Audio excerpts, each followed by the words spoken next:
咁當你第一次開始使用我哋嘅軟件嘅時候咧，我哋需要更改啲設置，我哋將轉到左下角嘅設定 Settings， 然後我哋將進入頂部嘅業務簡介選項卡 Business Profile。呢度咧有關於你業務嘅一般信息㗎，請喺呢度上傳你嘅企業徽標，繼續更改你嘅企業名稱。頁面默認係顯示你嘅姓名同埋賬戶，但可以改為你希望啲人了解嘅內容，確保輸入公司嘅官方名稱，可以更改電子郵件，默認為你嘅個人郵件，但係你可以改為咧商務郵件啊。你個品牌域名同商業網站域名相同，將佢哋擺入去，揀你嗰啲業務類別啦，從下拉列表中揀嘅，然後咧就係點擊更新信息，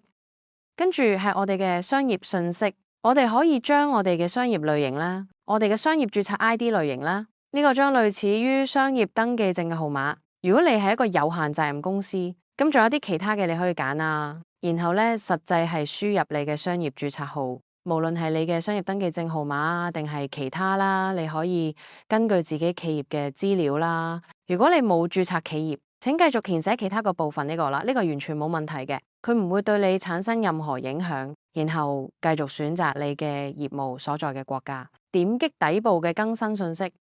翻咗去頂部，我哋有我哋嘅業務營業地址，繼續輸入你嘅地址、城市、郵政編碼、州、國家，個時區真係好重要，繼續將佢改成你嘅時區，香港將係 GMT GI 18亞洲台灣嘅時區，呢個好重要，因為佢連接到我哋嘅日曆，請確保你揀咗你嘅企業所在嘅時區。然後選擇英語作為你嘅平台語言啦，咁目前係尚未支持中文啦。完成之後並且點擊更新。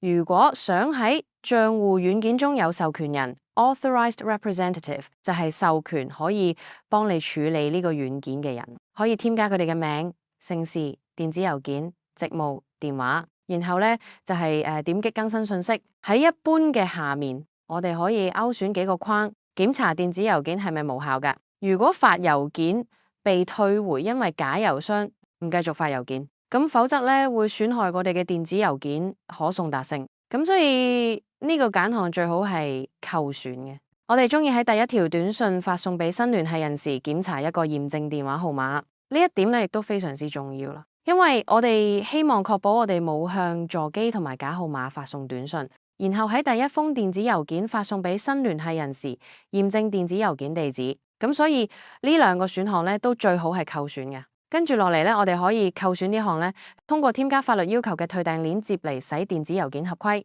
我哋將會喺聯繫人 Contact Deduplication Preferences 首選項之中咧，你唔需要選擇呢個就完成咗基本嘅配置。下一個視頻見。